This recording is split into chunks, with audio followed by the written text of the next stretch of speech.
Danny's grandfather, Floyd Thomas, was raised on a ranch that included Allegra Mountain near Pie Town, New Mexico, and his elk hunt will take place in the shadow of that mountain. In the 1930s, there were no elk in this region of New Mexico, but it holds lots of elk now, and Danny's goal is to tag a bull on the same stomping grounds where his grandfather learned to hunt and trap as a young boy. Danny even arranged for his grandfather to meet him at the old homestead for some reminiscing about days gone by. In the Battle of Okinawa in 1945, Floyd was one of just 16 out of 215 soldiers in the 165th Fighting Irish Infantry Regiment to survive.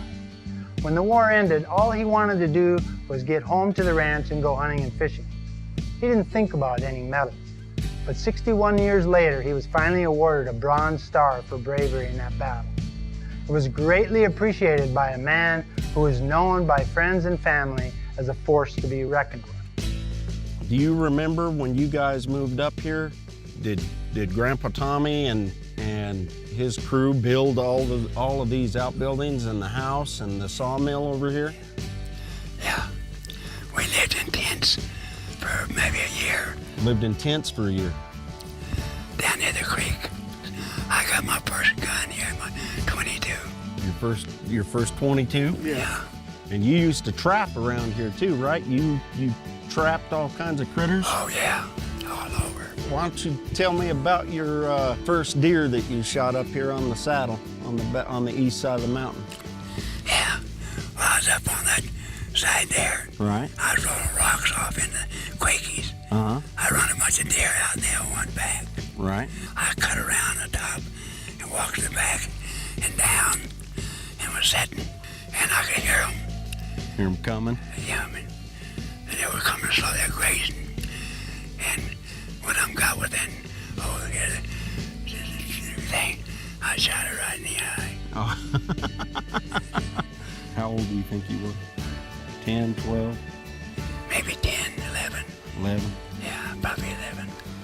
That is something else. I see elk. As a matter of fact, I think I'm looking at a bull.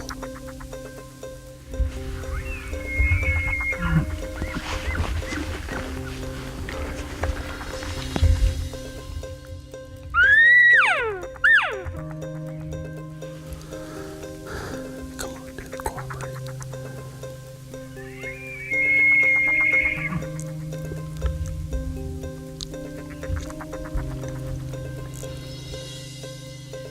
Wind is getting bad.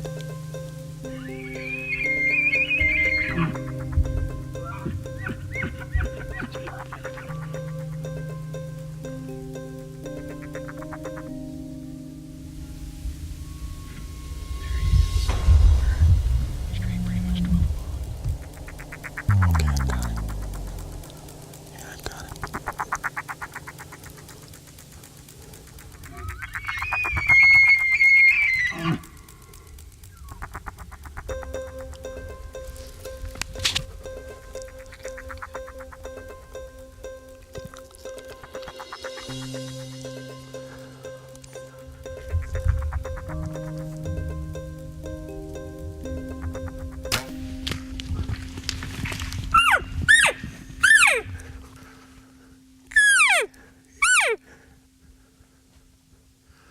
There's not another creature that does that to you.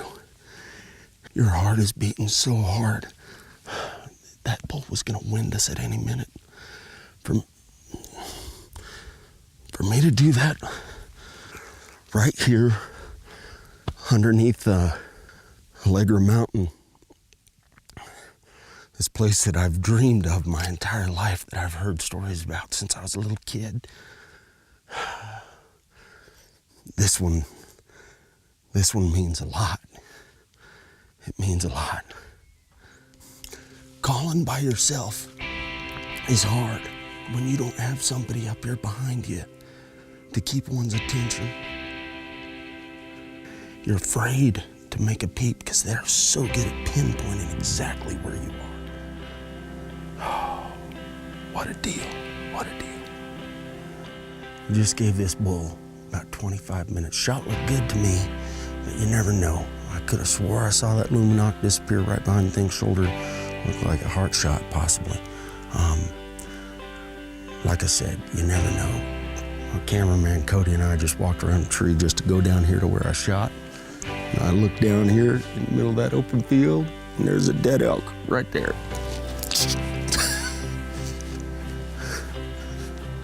Oh, what a bull.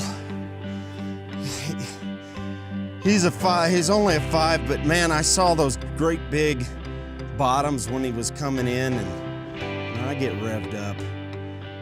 When they act like elk are supposed to act and they come in responding, I'm gonna shoot most times. Doing this right here, right in the shadow of this mountain, it's really special to me. Where my grandfather, you know, the patriarch of our hunting heritage in our family, took his first animals. This is a special moment for me. We got a lot of work to do now, but it's definitely a labor of love. Man, look at this thing. Bow hunting out there in the rut, it just doesn't get any better. This is a place that I've heard stories about for my entire life, you know?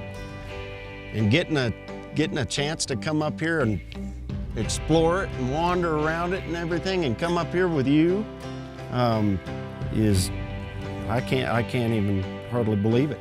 If it weren't for you and what you were really interested in life, I wouldn't be doing what I'm doing right now. I wouldn't be working in the industry I'm in. You know, all of those things that I learned from a little kid that you taught my dad and to me were kind of what pointed me down the path that I ended up going. You gave me my first bow, my first shotgun. I am tickled to death that we got a chance to do this, you know? Oh, yes. This is For our best to not be on.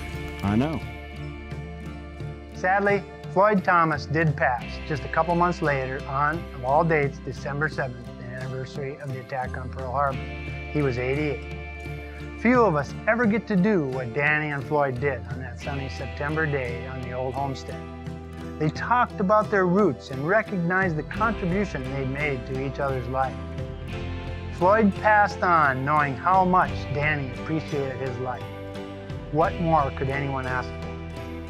If the person who shaped your life is still around, take the time to tell them how much they mean to you. Don't wait.